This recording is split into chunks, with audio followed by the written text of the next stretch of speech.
లోపల ఏం చెప్పారు జగన్మోహన్ రెడ్డి గారు స్టూడెంట్ విభాగం కానీ అలాగే యూత్ విభాగం?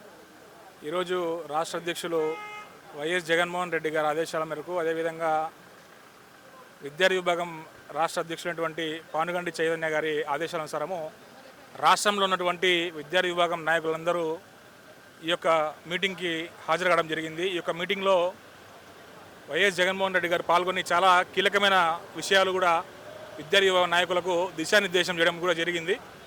రాబోయే రోజుల్లో ఈ మెడికల్ కాలేజెస్ పైన కావచ్చు, ఇంతకుముందు పెట్టినటువంటి అమ్మ ఒడి, అదేవిధంగా విద్యా దీవెన, వసతి దీవెన వంటి కార్యక్రమం రద్దు చేయడం జరిగింది. కాబట్టి ఈ యొక్క కూటమి ప్రభుత్వము ఇవన్నీ కూడా రాబోయే రోజులలో నిలదీసే కార్యక్రమము జరుగుతుందని చెప్పి మేమందరం కూడా తెలియజేసుకుంటూ, అదేవిధంగా రాబోయే రోజుల్లో విద్యార్థి విభాగం ఆధ్వర్యంలో రాష్ట్ర వ్యాప్తంగా ఉద్యమాలు అనేటివి చాలా తీవ్ర స్థాయిలో కూడా చేస్తామని చెప్పి ఈ యొక్క వేదికపై నుంచి మేము తెలియజేసుకుంటూ, నా పేరు సాయి, వైఎస్ఆర్ కాంగ్రెస్ పార్టీ విద్యార్థి విభాగం కడప జిల్లా అధ్యక్షుడిని. అంటే చూస్తున్నారు కదా, ఇప్పుడు ఉన్నటువంటి కూటమి ప్రభుత్వం పీపీపీ ద్వారా మెడికల్ కాలేజీలు ప్రైవేట్ పరం చేయడం కానీ, అలాగే కడపలో ఉన్నటువంటి మెడికల్ కాలేజీలు ఉన్నటువంటి ఎక్విప్మెంట్స్ని ఇతర ప్రదేశాలకు తరలించడాన్ని ఎలా చేస్తారు?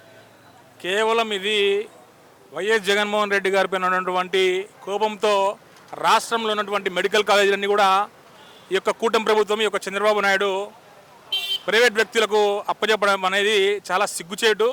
అదేవిధంగా నిన్న చూసుకుంటే కడపలో ఉన్నటువంటి పులివెందుల మెడికల్ కాలేజ్లో సుమారుగా ఆ ఎక్విప్మెంట్ అంతా కూడా ఇక్కడ గుంటూరుకి తరలించడం అనేది కూడా చాలా బాధాకరమైన విషయము. దీనిపైన కూడా మేము చాలా తీవ్ర స్థాయిలో ఉద్యమాలు అనేవి కూడా ఇంకా ముందు భారీ స్థాయిలో చేస్తామని చెప్పి కూడా నేను తెలియజేసుకుంటున్నా. అదేవిధంగా ఇది కాకుండా మా కడప నియోజకవర్గంలో మెడికల్ కాలేజ్కి సుమారుగా 50 సీట్లు కేటాయిస్తుంటే ఆ 50 సీట్లను కూడా మాకు వద్దు, మాకు ఇవన్నీ అని చెప్పి రిటర్న్ రాసినటువంటి ఘనత యొక్క చంద్రబాబు నాయుడుకు దక్కుతుందని చెప్పి తెలియజేసుకుంటున్నా.